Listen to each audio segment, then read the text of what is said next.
All right, there you go.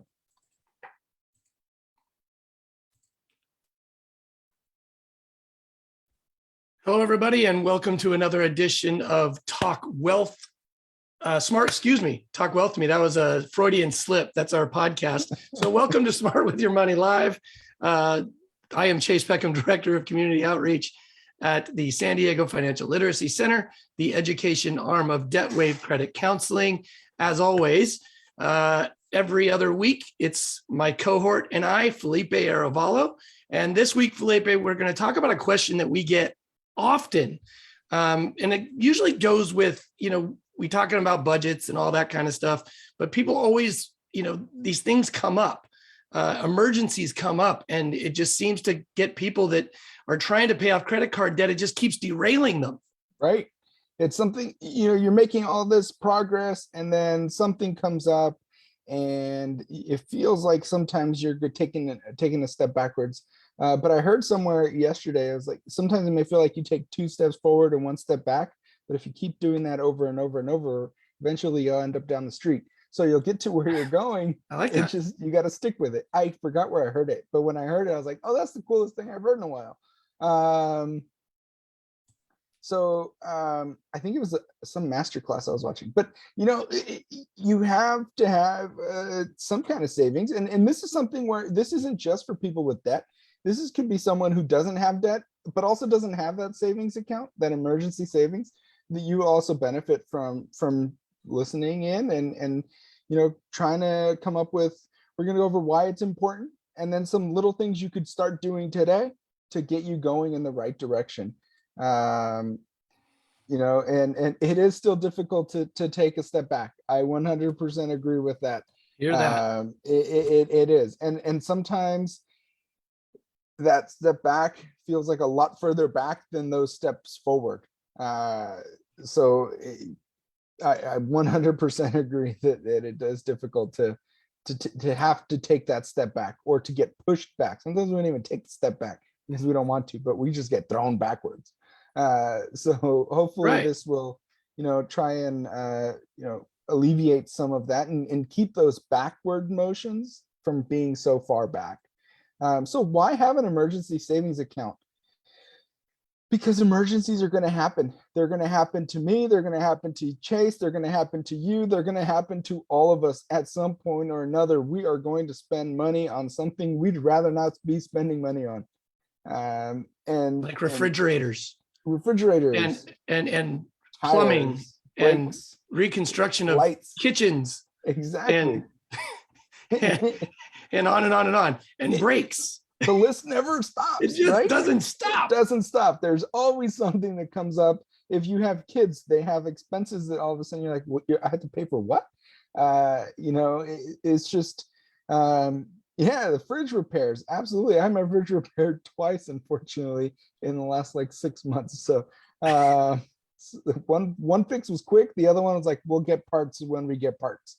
But that's extra expenses. Just replacing the things that went bad when the fridge broke was extra expenses.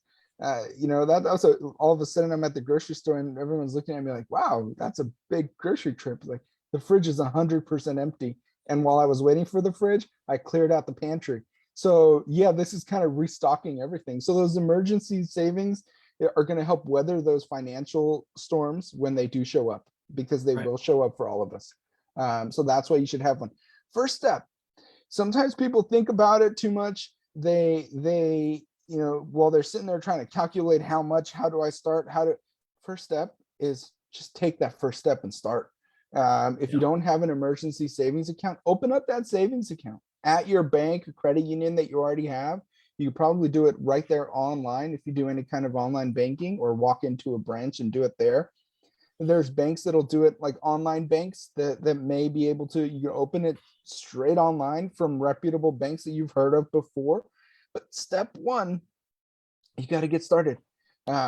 Sometimes that over analyzing causes a paralysis where we just don't take action because we're just stuck thinking about how we're going to do it. Right. Yeah. 100%. That's the hardest part, is just getting going. Yeah. And sometimes it's just opening that account and seeing it there, like, okay, I got this. I know what I'm doing now. I'm putting money in there. So that could be as simple as that. And then start small. We see this stat, Chase, we talked about it. We see it all the time. Anywhere between 50 and 75% is usually where it comes up in, depending on what poll you're looking at and what time of year and what year. But 50 to 70% of Americans can't handle a $500 expense. And let's just clarify that. People, cash, thank you. It's cash. So they don't have that in savings where they could just reach in, grab it, and then go on with their day. This is, they're having to borrow it. They're having to put it on a credit card and carry that balance. They have to. So this is just $500 sitting there waiting for you to use for a financial emergency. And more than half of Americans don't have it. So if you don't have it, don't feel bad. You're actually in the majority. You're in a lot of company, big company. Yeah, lots of Americans don't have it. But it's really important that you try and get to the other side. Try and get to having that money. And it can be small. It could be $500, and it doesn't have to happen overnight. But start with that $500. Maybe when you get there, you realize, I just did $500. I'm gonna get to 1,000, and then when you get to 1,000, I'm gonna get to whatever your next number is. But that small steps, and I think when you hit that first financial emergency, after creating an emergency savings account, you see the benefit of it, and then it motivates you to do it more. Even if you do $25, $50 a paycheck and it comes straight out, automated, right? It just goes right into it, the account. Your HR company you can give them any bank account. You can have your check piled up into all kinds of split ups and just go. And so you don't even know that it's going in there. And then all of a sudden you need new tires because, you're getting off the freeway and all of a sudden your tires going blah, blah, blah, blah, blah, blah, blah, blah, blah. And oh, by the way, you don't need just one new tire. You need four new tires. Yeah. And that same week, the refrigerator stopped working. And that was me in November. And right before the holiday season. And then you're sitting there like, what? No, only my 3-year-old was happy because he got to go out and pretend he was the Geico lizard and say, I have a flat tire after I pulled up to a gas station. But how much is enough? It really depends. You start small, you put $500 away, start with that goal, if nothing else. Then start to 1,000. Rule of thumb, you want to have 3 to 6 months of your expenses put away in an emergency savings account for that what if moment. Right. But that might take a while. And just because it's going to take you a long time to get there doesn't mean you don't start with $500. Doesn't mean you don't start putting money away. So it's really going to come down to each individual person. Obviously, if you're a homeowner, you want to have a bigger cushion. If you have a car and you drive, you want to have a bigger cushion than if you don't. But just trying to get to that 3 months, 6 month worth of expenses is great. But in the meantime, you're making progress, and having $500 is more than most. So just because you don't know the exact amount doesn't mean you don't get started. So you've got your account. You've decided, I'm going to do this. I'm going to get to 500, 1,000, 1 month, 2 months, 3 months, whatever it is. Time to revisit that budget. Whether or not you have debt. It always comes back to this. Always back to the budget. I know. Always comes back to the budget. I wish we were a little more original, but really it just comes back to budget. How many different ways can we say it? Exactly. Start that budget or revisit the budget. Maybe you came up with that budget when you first started your debt payoff journey, but you haven't looked at it since. Well, it's time to go back and revisit it. The budget should be kind of like a living document. Things change, make adjustments. It is a living document. Yeah. And whether you use an app or an Excel spreadsheet or a piece of paper, identify your income. Has it changed? Is it higher? Is it lower? Is there other income sources? Track your expenses. Has your spending changed? If you haven't looked at your budget in 2 years, I almost guarantee that everyone's budget changed from the beginning of 2020 to now. Track your spending. Whatever happened, track your spending, see what your expenses look like. What can you change? Some things we can change. Can't change gas prices, unfortunately. You can change how much you drive. Your driving habits. And you can change your fuel efficiency and my poor all kid. that. Kids, you're taking the bus far more often. Sorry. Exactly. Deal with it. The bus that doesn't charge gas. That's right. But they could sit there and do their homework or whatever while they ride the bus. What can you make changes if you can? and then come back to it often, revisit it. But while you're And it's building always in your savings your account, spending. I think we could go back to that. Track your spending, because yeah, that's really, you guarantee you say, I can't find $25. I can't find $50. I bet you can. It's just a matter of what are those things that you can do without. And for instance, this time I'm doing without picking up my kids from school. So, yeah. I sacrificed them, but oh well. And then they'll maybe they can hang out They'll with be their fine. friends on the bus. They'll be all right. Yeah. Dan, you mentioned good point. Inflation is scary these days. We have an upcoming podcast episode. Don't know exactly when it's going to release on inflation, because you're right, it is scary and stuff just costs more. That grocery trip, It is everything. like I go through and do the online order. I'm clicking on the same things I've been clicking on for the last 2 years, and it is more expensive. So I'm 100% in agreement with you. And that's why you got to revisit those budgets, because if you don't revisit it, you're still operating under the lower amounts. It doesn't keep up. So it's important to try and revisit and readjust as you go. But don't neglect your debts. You don't want to get in the habit of making just the minimum payments. So that's a good one.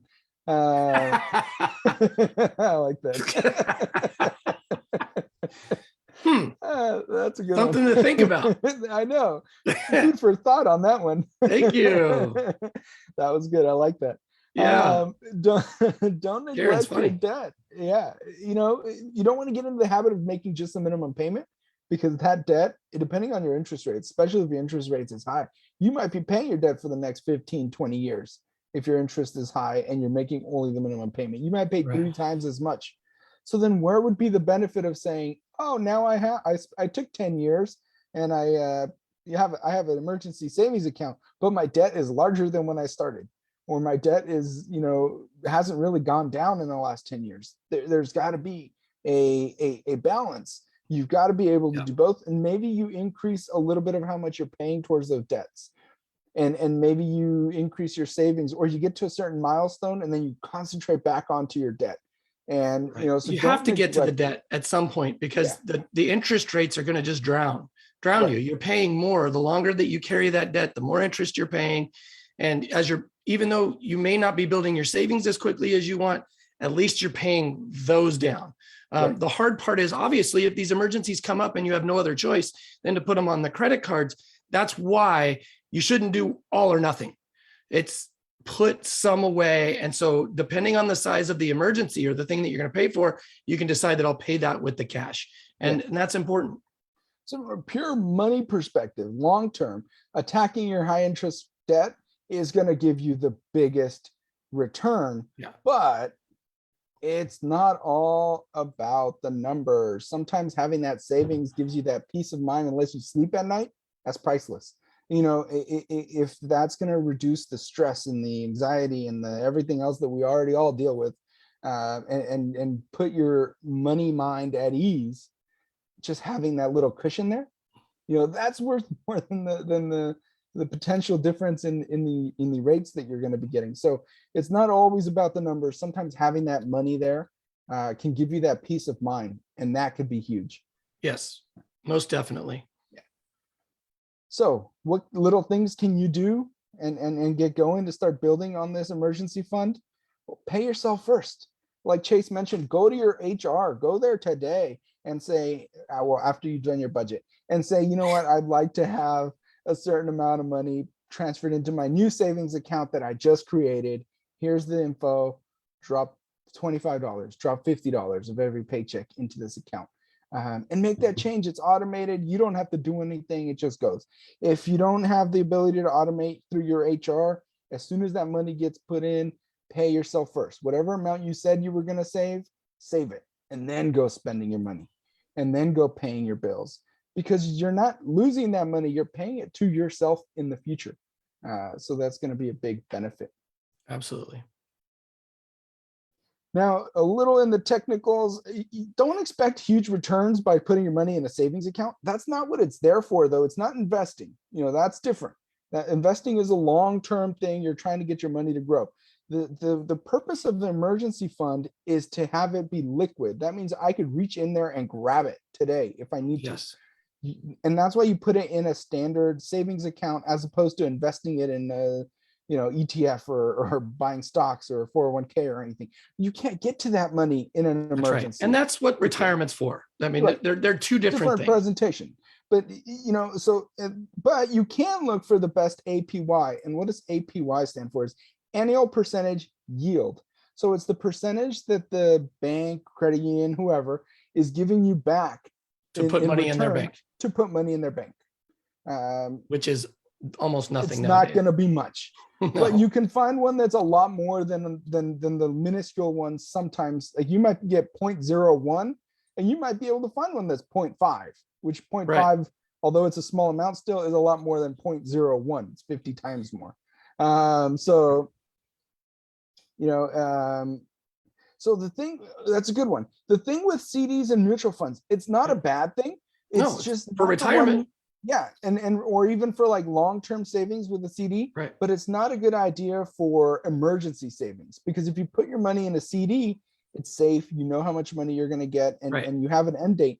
But if that emergency pops up next week, next month, it becomes hard to take that money, and now you're taking a hit, and then you're not. Well, you're paying a penalty if you take that money out. Exactly. Yeah. And if you put them in a mutual fund, if you can't get to them, or if there's tax implications for taking that money out from like an investment or a brokerage account. So really the emergency fund, and you can save in CDs for your long-term financial goals if you wanted to. You should. But this is strictly for the emergency fund. You want to keep it in a liquid place where you can just grab it tomorrow if the emergency shows up tomorrow. Great question, though, and you should. It's a great question. So look at your local credit unions, or sometimes the online banks offer higher APYs. Yes. Because they have less overhead, so they can offer it back. They may have restrictions and somewhat. And they're trying to compete. And they're trying to compete. And there are some online banks from big reputable banks and companies you've heard of. So, yes. You might want to look at some of those. They may have the better rates. But your APY will never match the APR. The amount that you pay in interest to credit cards, to debts, you're never going to be able to find that in a return. So just keep that in mind when you're doing the math. It's always going to be more expensive to borrow money than to let the bank borrow it. Yes. Always. So how do you kickstart your savings? Sometimes it's hard to get going. Here's a few quick tips on what you can do to try and increase your savings if you find it hard to get past the empty. I'm not talking just the fuel tank, because that's hard to get off empty too. Increase your income. Or maybe you got a raise, and instead of spending that raise, you put it towards your savings. You put it towards your emergency fund, your debt, whatever it is, a bonus that you didn't expect, or maybe you didn't expect. Put it towards your emergency savings. Or split it up. Put some in retirement. A little bit here, a little bit there. Yeah. Find the percentage that works for you. Or go get a side gig type of thing, side hustle, and go out there and, or a second job, and go out and make that extra money, and everything you get from that extra income, throw it towards your savings, throw it towards your debt, and you could really start to make some progress there. Did you get a tax return? That if you got a big tax return, that could be your emergency savings done. One and done. If you got a big tax return, it's your money. You've already earned it. Yes, that's yours. You could save it. If that, maybe then you don't have to worry about funding your emergency fund because you're already done. Or you throw a big chunk of it at your debt and stop paying interest on that. If you did get a big tax return, remember that's money that you've already earned. So you can go ahead and spend it. But please spend it accordingly. If you have the debt, if you don't have an emergency fund, there's two great places where you can quote unquote spend your tax return if you receive it. It's almost, think of yourself as you're a bill. Just pay yourself. Yeah, exactly. So this one's an easy one. It doesn't cost you really much. Just find a place to put the money. Save your change. You use cash to buy something, you get some kind of change, put it somewhere every single time, and then eventually you're not going to get rich off of this anytime soon. But it is money found. It's money. And Yeah. it's money that doesn't really hurt to save. You just kind of put it away, and then all of a sudden you go put them in the little rolls and bring them to the bank or credit union. Or if you, $58 just the other day. My wife cleaned out my little jar without me knowing and said, "Hey, $58." I'm like, there you go. And you didn't put any effort into collecting it aside from just emptying your pockets change in yep, there. Yeah. It sounds silly, but you do make money off of it. that And was 6 months worth. yeah, exactly. So just kind of throw money in there, especially if you're a use cash for everything type of person. You're gonna build up enough change. Absolutely. Sell extra stuff. You have extra things that are sitting around you don't use. An old printer, or whatever you got laying around, clothes that doesn't fit or you don't like anymore. Sell it and make that extra money. Oh yeah, Karen, the coin machines. Just sit there and watch TV and put them in the little Oh yeah. paper things yourself. You don't have to pay the fee. My wife just goes to the bank and throws the change in there, and then they Yeah. give her they add it to our bank account. Oh, that's kind of cool. They have a We coin put counter? it, yeah, we put it in our kids' bank account. Oh, that's cool. Mhm. Yeah, the ones at the grocery store, that's a lot of money. What a great business plan, though. Right. Here, put a machine, get your change, and we'll make 20% of whatever you saved. Thank you. Exactly. For nothing. Just for a little electricity. So, whoever did that. Yeah, smart somebody move. had a smart business plan. Yeah. But, put your quarters, take them to the bank and do it that way. But you sell the extra stuff, you can make some money and you declutter, which is always nice. Yes. And there's so many ways that you don't even have to have those garage sales these days. If you can go online, there's all kinds of, especially in your local neighborhood, there's probably, my wife's got like our zip code little site where there's a bunch of moms and families on it, and they sell each other stuff left and right.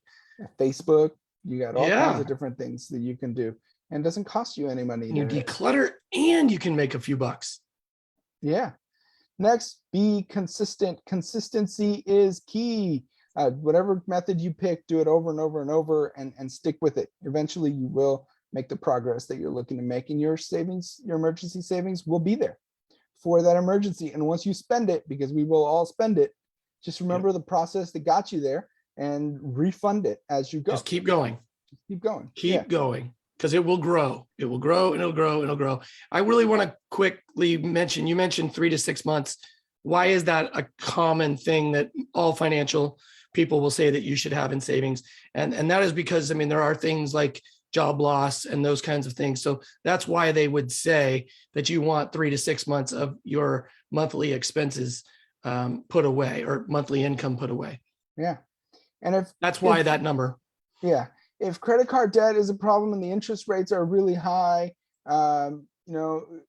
give one of our certified credit counselors a call to see what other options are out there. See if you can get your interest rate reduced so you can make more progress.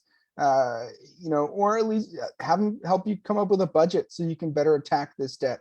Really, if you can eliminate the debt, funding the emergency savings account will be much, much easier. And even if you just get your interest rates down, then it makes a little more sense to save for the emergency savings, because you're not paying as high interest. Right.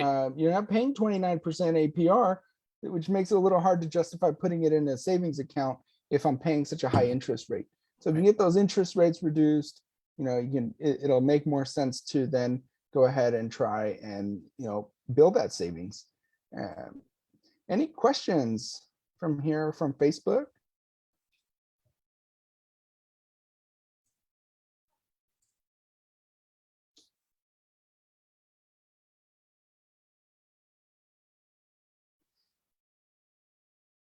So how much should be liquid and how much should be semi-liquid? Well, so that's an interesting question, because there's two different sides of that. The ones that you want liquid is an emergency fund. That's the one that you've got to be able to get to at any time. Now, if you wanted a second account, you can go, there's a lot of, you can go 20% in one, 70% in another. It just depends on what you're trying to build up faster. But your retirement, if you think about that, and you're trying to put away, you can put so much away every month that you're just not going to touch. And that should be in a high interest yield account or into somewhere where you're investing, mutual funds, that kind of thing. That's why the emergency, they're two different things. They shouldn't be thought of as I've got one savings account towards my retirement, towards my emergency fund. They are two separate things completely. Yeah, absolutely. Because you don't want to have too much, like all your money sitting there at point. Yeah, you don't want all in one place. It's not, you're just losing money at that point. The word diversify works in many ways. Yeah. So, definitely look into, or maybe even look into like a money market account where it's a little bit of a mix between the two. If your bank, credit union, or whoever offers that, so that you're earning a little bit more. And again, look for the high yield. I know. Yeah, and if you want to get into specifics, Karen or our listeners, is you can go to our website and you can go to we have the Foundation for Financial Planning, our financial opportunity clinics, where you can get a meeting one-on-one with a financial planner, a CFP for free, and talk about those specific things and get real-time advice at your appointment. So that is something, because every situation, we can give little advice here and there, but until we know exactly where you stand or those kinds of things, it's really difficult to say. We can kind of give generalities, but you can get more specific when you sit down and have those conversations. Yeah. And all those meetings are one-on-one, virtual, or over the phone. Yes. And kind of on your own schedule, which is kind of cool compared to before when we had people running around town and we were running around town. So, feel free to check that out. It's sdflc.org. And then under the programs tab, you'll find our financial opportunity clinics. You can learn more. Or you can continue learning if you just want to keep listening to Chase and myself talk. As I introduced that this morning, right off the top. Exactly. This is what Chase was talking about earlier. Oops. It's called Talk Wealth to Me. It's our podcast. New episodes every Friday, wherever you get your podcasts. Take a listen. And if we haven't covered something, let us know and we'd be happy to give it a go. But we have lots of episodes. Some will apply to you, some won't. Hopefully most of them are entertaining and then you can and informational going. Yeah. Great. And the next, yes, join us 2 weeks from today, same time, same channel, Will's Trust and Life Insurance. It's April 27th. And you can register same way you registered for this one on Eventbrite. Thank you for joining us. Thank you for joining us, everyone on Facebook. It was great and look forward to seeing you again in 2 weeks. Always enjoy it.